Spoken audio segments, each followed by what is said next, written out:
Dans la vie de tout individu arrive un instant où l'âme aspire à une réalité qu'elle ne parvient pas à définir clairement. Une sérénité qui semble toujours hors de portée, une compagnie qui fait défaut, une clarté intérieure qu'on pressent sans jamais la saisir pleinement.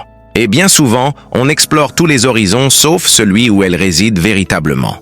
Car l'homme peut accumuler un savoir immense, mais s'il ignore celui qui l'a façonné, il avance dans l'existence comme un voyageur dépourvu de repères, comme une conscience errante sans but précis. C'est exactement ce que traverse notre époque contemporaine.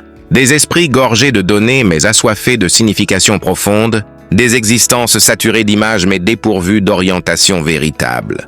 Des intelligences qui négligent l'essentiel. Comment prétendre savourer la quiétude si l'on ignore celui qui en est l'origine même? Comment éprouver de l'amour pour Allah sans le connaître réellement? Comment progresser sur le sentier droit si nos regards n'ont jamais contemplé sa magnificence et si nos cœurs n'ont jamais appris à discerner sa clarté? Chaque difficulté, chaque interrogation, chaque faux pas, chaque respiration n'est en réalité qu'un appel discret. Retourne vers celui qui t'a donné l'être. Retourne vers celui dont l'amour pour toi dépasse tout ce que tu peux ressentir pour toi-même. Avant d'entamer ce chemin vers la découverte d'Allah, prenons un moment pour nous remémorer la vérité la plus fondamentale. Si nous sommes assis ou debout, conscients, capables d'entendre, de penser, de respirer, cela ne tient qu'à sa compassion infinie. Ô Allah, toi le vivant éternel, le soutien absolu, nous te rendons grâce pour l'existence que tu nous offres. Merci pour chaque pulsation cardiaque, chaque inspiration, chaque seconde où tu nous préserves en ce monde. Ô Allah, fais-nous vivre dans ta clarté, avancer selon ta direction et quitter cette vie dans une foi authentique. Louange à toi pour le simple privilège d'être. Que ce périple débute et que chaque parole nous rapproche davantage de toi. Il existe sur terre des éclats visibles à l'œil nu et un éclat que seul le cœur peut percevoir. La lumière solaire réchauffe le corps, celle des étoiles embellit la voûte céleste, celle du feu dissipe les ténèbres. Pourtant, aucune d'elles ne soigne une plaie profonde de l'âme, ne console un esprit brisé, ne dirige un cœur désorienté. La seule capable de cela est la lumière d'Allah. Ce n'est pas une luminosité physique, mesurable ou tangible. C'est une radiance qui pénètre les voiles intérieures, qui apaise l'invisible, qui répare ce que les mots eux-mêmes ne peuvent exprimer. Quand Allah évoque sa lumière, il ne se contente pas de la décrire. Il nous invite à le découvrir, à le reconnaître, à comprendre qu'il est celui que toute créature recherche, avec ou sans conscience claire. L'homme peut combler ses journées de plans, d'ambition, de succès. Il peut poursuivre les applaudissements, les réalisations, les rêves grandioses. Mais quand la nuit tombe, quand le silence revient, quand les apparences sociales s'effacent, il se retrouve seul avec lui-même. Et ce qu'il éprouve alors, vide ou plénitude, dépend entièrement de la place qu'Allah occupe dans son cœur. Beaucoup vivent aujourd'hui comme si Allah était distant, indifférent, observant l'univers sans jamais intervenir, sans répondre, sans guider. Pourtant c'est l'inverse, c'est l'homme qui s'est écarté. La lumière d'Allah n'a jamais cessé de rayonner. Ce sont nos cœurs qui ont clos leurs ouvertures. Et même derrière ces barrières, la lumière persiste. Elle patiente, elle frappe doucement. Parfois par une épreuve, parfois par un rappel, parfois par un instant de solitude où l'âme murmure « J'ai besoin de plus que ce que ce monde peut m'offrir ». Ce murmure est le signe que la lumière divine te recherche, car elle ne suit pas un horaire fixe comme celle du soleil. Elle descend dans les cœurs quand Allah le décide, mais aussi quand l'homme la quête avec sincérité. Plus le cœur se purifie, plus elle y pénètre aisément. Plus il est encombré de fautes, de distractions, de passions, plus elle doit lutter pour passer, mais elle ne s'éteint jamais. Un seul verset peut parfois briser des années d'oubli, une seule prosternation effacer des montagnes de chagrin, une seule invocation authentique ouvrir une porte longtemps scellée. Il existe sur terre des éclats visibles à l'œil nu et un éclat que seul le cœur peut percevoir. La lumière solaire réchauffe le corps, celle des étoiles embellit la voûte céleste, celle du feu dissipe les ténèbres. Pourtant, aucune d'elles ne soigne une plaie profonde de l'âme, ne console un esprit brisé, ne dirige un cœur désorienté. La seule capable de cela est la lumière d'Allah. Ce n'est pas une luminosité physique, mesurable ou tangible. C'est une radiance qui pénètre les voiles intérieures, qui apaise l'invisible, qui répare ce que les mots eux-mêmes ne peuvent exprimer. Quand Allah évoque sa lumière, il ne se contente pas de la décrire. Il nous invite à le découvrir, à le reconnaître, à comprendre qu'il est celui que toute créature recherche, avec ou sans conscience claire. L'homme peut combler ses journées de plans, d'ambition, de succès. Il peut poursuivre les applaudissements, les réalisations, les rêves grandioses. Mais quand la nuit tombe, quand le silence revient, quand les apparences sociales s'effacent, il se retrouve seul avec lui-même. Et ce qu'il éprouve alors, vide ou plénitude, dépend entièrement de la place qu'Allah occupe dans son cœur. Beaucoup vivent aujourd'hui comme si Allah était distant, indifférent, observant l'univers sans jamais intervenir, sans répondre, sans guider. Pourtant, c'est l'inverse. C'est l'homme qui s'est écarté. La lumière d'Allah n'a jamais cessé de rayonner. Ce sont nos cœurs qui ont clos leurs ouvertures. Et même derrière ces barrières, la lumière persiste. Elle patiente, elle frappe doucement. Parfois par une épreuve, parfois par un rappel, parfois par un instant de solitude où l'âme murmure « J'ai besoin de plus que ce que ce monde peut m'offrir ». Ce murmure est le signe que la lumière divine te recherche, car elle ne suit pas un horaire fixe comme celle du soleil. Elle descend dans les cœurs quand Allah le décide, mais aussi quand l'homme la quête avec sincérité. Plus le cœur se purifie, plus elle y pénètre aisément. Plus il est encombré de fautes, de distractions, de passions, plus elle doit lutter pour passer, mais elle ne s'éteint jamais. Un seul verset peut parfois briser des années d'oubli, une seule prosternation effacer des montagnes de chagrin, une seule invocation authentique ouvrir une porte longtemps scellée. La lumière d'Allah est guérison.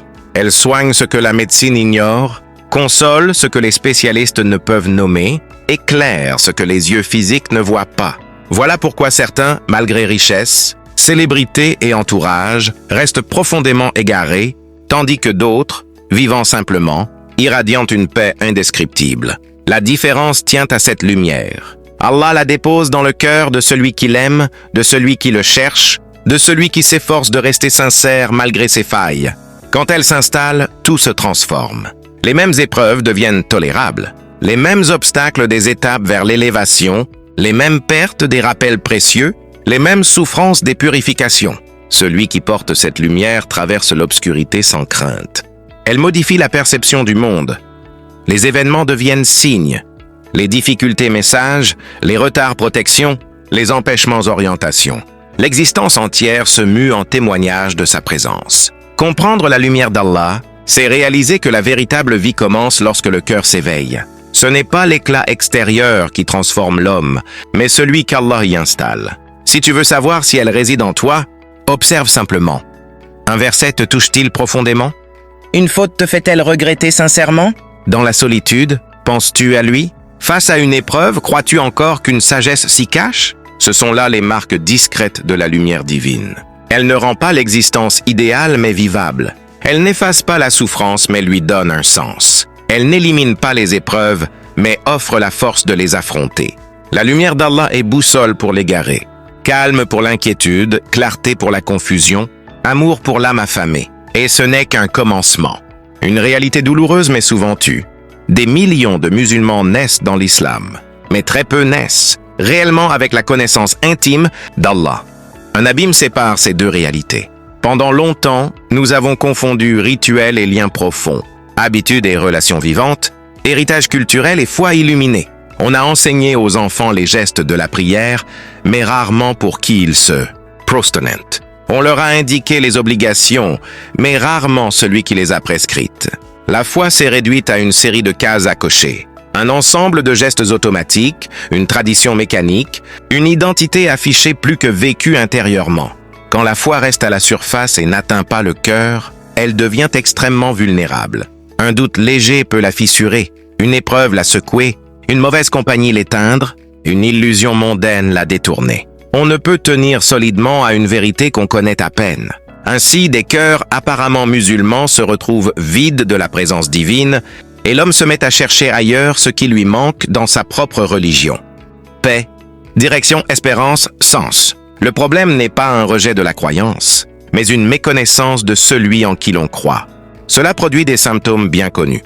Une foi fragile qui s'effrite au premier choc, une pratique nourrie seulement par la routine et qui ne résiste pas à la réalité dure de la vie. Une perte, une injustice, une difficulté suffisent à faire surgir les questions. Pourquoi moi? Si Allah m'aimait, il ne m'aurait pas infligé cela. Ces interrogations ne traduisent pas une mauvaise intention, mais une foi creuse, déconnectée de la vraie connaissance de Dieu. Il existe des cœurs pleins d'islam en apparence, mais vides d'Allah en profondeur. On peut maîtriser les règles du permis et de l'interdit, accomplir la prière machinalement, porter un nom musulman, et pourtant vivre loin de lui, la religion devenant costume plutôt que présence, héritage familial plutôt que lien personnel, identité sociale plutôt que lumière intérieure. Les jeunes se perdent souvent parce qu'on leur a transmis des ordres sans explication, des interdits sans douceur, des obligations sans lien avec Allah. Ils perçoivent alors la foi comme une contrainte plutôt qu'une miséricorde et vont chercher ailleurs philosophie contemporaine, spiritualités étrangères, idéologies passagères, plaisirs éphémères, non par rejet de l'islam, mais parce qu'ils n'ont jamais véritablement rencontré Allah. Une génération confond souvent émotions passagères et foi profonde. Certains croient que la foi se mesure à l'intensité d'un frisson, d'une larme, d'un moment d'apaisement. Mais la foi est bien plus stable, une certitude, une vision, une connaissance. Si elle repose seulement sur le ressenti, elle s'efface quand l'émotion se refroidit. La connaissance d'Allah, elle, demeure lumière constante. Quand Allah devient un concept abstrait plutôt qu'une présence vivante, la foi reste vide. Il n'est pas une idée philosophique, une force impersonnelle. Il est un Seigneur proche, aimant, répondant. Tant qu'on ne le réalise pas, la foi manque de substance. Pourquoi tant de cœurs s'égarent-ils? Parce qu'ils ont négligé l'unique repère capable de les guider. La connaissance d'Allah. Tout commence et revient à cela. Quand on connaît Allah, on l'aime. Quand on l'aime, on lui obéit. Quand on lui obéit, il nous protège. Quand il nous protège, le cœur trouve la paix. Et avec cette paix, même si le monde s'effondre, on reste debout. Les prophètes possédaient peu de moyens matériels, mais ils possédaient Allah, et cela leur suffisait. Certaines questions profondes restent souvent informulées, par crainte du jugement ou de paraître faible dans sa foi. Pourtant, elles habitent tout être humain. Pourquoi suis-je ici? Quel est le but de mon existence? Pourquoi Allah m'a-t-il créé? Pourquoi m'a-t-il laissé le choix? Que se passe-t-il si je ne suis pas à la hauteur? Ces interrogations, quand elles sont sincères, ne menacent pas la foi. Elles la renforcent lorsqu'elles trouvent réponse. Le vrai problème n'est pas de les poser, mais de rester seul avec elles. Trop souvent, on entend « Ne pose pas ce genre de questions. Contente-toi d'obéir. » Mais comment obéir sans comprendre? Comment aimer sans connaître? L'islam encourage la réflexion. Le Coran répète sans cesse, ne méditez-vous donc pas? Ne raisonnez-vous pas? Pourquoi Allah m'a-t-il créé sans que je le demande? Comme une mère met au monde un enfant par amour, non parce qu'il l'a réclamé, Allah crée par sagesse et miséricorde infinie. Ton existence n'est pas un hasard, elle est voulue, choisie, intentionnelle. Tu reçois la vie et avec elle, la possibilité d'atteindre l'éternité bienheureuse. Pourquoi le libre arbitre si Allah désire notre adoration? Sans choix, nous serions comme les anges ou les animaux. Le libre arbitre honore l'homme. Il permet un amour volontaire, une obéissance par conviction. Une prosternation choisie vaut infiniment plus qu'un geste imposé. Si Allah est tout-puissant, pourquoi les épreuves et la souffrance? L'épreuve n'est pas punition mais purification, attention divine. Comme on polit un diamant pour le rendre plus brillant, Allah nous éprouve pour révéler notre sincérité, sans difficulté. Nous ne connaîtrions ni patience, ni reliance, ni la douceur du retour vers lui. Quel est réellement le sens de ma vie? Allah l'a exprimé clairement. Connaître Allah, l'aimer, se rapprocher de lui et traverser l'existence avec un cœur éclairé par sa présence. Tout le reste, carrière, bien, relation, n'est que décor autour de cette vérité centrale. Comment trouver la paix dans un monde où tout passe et tout blesse? La paix véritable ne vient pas des possessions ou des circonstances, mais de la reconnaissance d'Allah dans le cœur. Quand il y réside, les secousses du monde ne peuvent nous abattre. Ces questions, éclairées par la connaissance d'Allah, cessent d'être obstacles pour devenir porte vers une foi plus claire, plus profonde, plus aimante. Une nouvelle porte s'ouvre. Celle des noms sublimes d'Allah. Ces noms ne sont pas de simples mots, ils sont des voies d'accès. Pour connaître une personne, on observe son visage, on écoute sa voix. Pour connaître Allah, il nous offre ses noms comme fenêtres sur sa perfection, sans image, sans forme, sans limite. Chaque nom est une clé, une lumière, un miroir où le cœur découvre à la fois Allah et ses propres besoins, manques, blessures. Méditer les noms divins, c'est se connaître soi-même tout en connaissant Allah. Ils ne doivent pas être répétés mécaniquement mais vécus, ressentis, compris. Ar-Rahman, Ar-Rahim, miséricorde universelle enveloppant toute création, et miséricorde particulière pour ceux qui reviennent sincèrement. Ta respiration même est un acte de cette compassion continue. Al-Alim, celui qui sait tout absolument.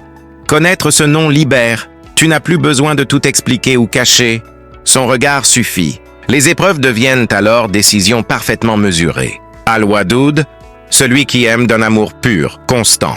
Il n'est pas seulement miséricordieux, il est aimant. Ce nom transforme Allah en Seigneur proche et bienveillant. Al-Qarib, le proche. Même entouré, on peut se sentir seul. Mais en l'invoquant sincèrement, sa proximité se fait sentir dans une inspiration, un apaisement soudain. Al-Wahhab, celui qui donne généreusement sans que le mérite soit toujours requis. Les ouvertures inattendues, protection, guérison viennent de lui. Les noms sont des chemins vivants. Besoin de force. Méditer Al-Qawi. De paix, As-Salam. De pardon, Al-Ghaffar. De justice, Al-Adl. Chaque nom mène inévitablement à lui. Connaître Allah à travers ces noms transforme toute la vie. On accepte les événements par sa sagesse, Al-Hakim. On fait confiance par sa subtilité, Al-Latif. On s'inquiète moins par sa providence, Ar-Razak. Les prophètes incarnaient cette connaissance vivante d'Allah. Leur force ne venait pas de moyens matériels, mais de leur lien intime avec lui. Noé, face à la perte de son fils, il invoqua les noms de justice et de sagesse, s'inclinant devant la décision divine avec soumission. Adam, après la faute, il reconnut sa faiblesse et invoqua Ar-Rahman et Al-Ghafour, enseignant que le repentir est ouvert à tous les imparfaits sincères. Salomon, avant de demander un royaume, il invoqua d'abord le pardon, puis Al-Wahhab, purifiant son cœur de tout orgueil. Zacharie, âgé et face à l'impossible. Il invoqua avec douceur Rab et exprima confiance absolue. Leur secret, ils choisissaient le nom correspondant à leur état intérieur, transformant l'invocation en conversation profonde. Les compagnons du prophète, eux aussi, vivaient cette proximité. L'un répétait Surat al-Ikhlas parce qu'elle décrivait Allah. Le prophète annonça qu'Allah l'aimait en retour. Ubay ibn Ka'b pleura en apprenant qu'Allah avait mentionné son nom dans les cieux.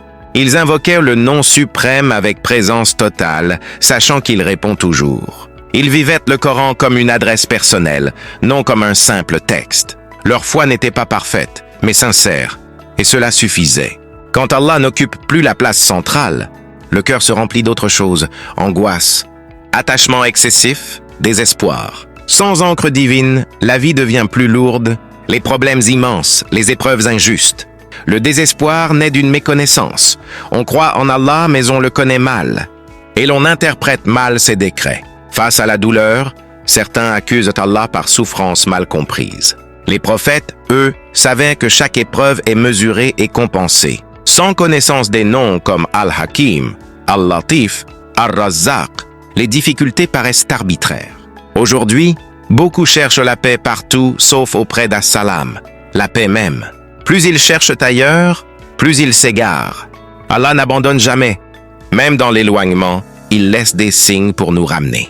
Les épreuves, le vide, le désespoir sont des appels doux. Reviens. Le vrai danger n'est pas la souffrance, mais l'oubli d'Allah. Pourquoi Allah nous a-t-il créés ainsi, avec libre arbitre et épreuve? Avant la terre, nos âmes ont témoigné « Ne suis-je pas votre Seigneur ?» Nous avons répondu « Oui, contrat éternel. » L'amana, dépôt immense refusé par cieux, terre et montagne, accepté par l'homme, libre arbitre, responsabilité, capacité de choisir. La liberté permet un amour et une adoration volontaire bien plus précieux qu'un geste forcé. La vie est un examen. Une chance d'élévation unique, l'homme peut se relever après la chute, chose impossible aux anges. Adorer Allah dépasse les rites. C'est le rappeler dans l'oubli général, patienter dans l'effondrement, pardonner, résister au péché, se lever la nuit. L'amana nous rend capables du meilleur ou du pire, mais offre une grandeur incomparable par le choix sincère. En conclusion, l'être humain n'est jamais aussi vivant que lorsqu'il connaît son Créateur. tout ce chemin.